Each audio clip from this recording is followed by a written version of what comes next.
तावा माने स्वादर आउ एक लेवल। जेकोसी खाद्य होना कहीं जदि तावारे प्रिपेयर करुँच टेस्ट दमदार रुहे।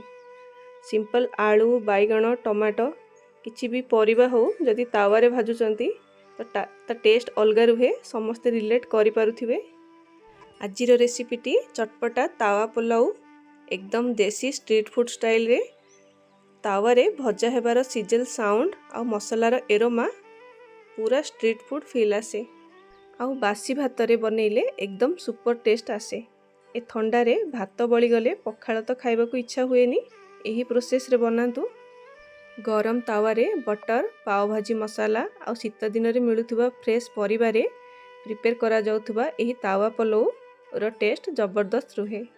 तावा पलौ बनेबा पई दीटा आलू को प्रेशर कुकर रे सिझेबा परे तावा गरम करी तेल आ तड़का पई जीरा सुखिला लंका क्रैकल हला परे पियाज को दे हल्का सॉफ्ट होई आसिले अदा रसुण पेस्ट नेक्स्ट काटी रखिथिबा सब वेजिटेबल मटर पत्रकोबी कैप्सिकम टमाटो को दे भाजी नउची। निज पसंद रे फूलकोबी बीन्स गाजर बीट मध्य दे परिबे। नेक्स्ट प्रोसेस रे लूण हळदी लंका गुंड पाव भाजी मसाला बटर दे सब किछि मिक्स करी नउची।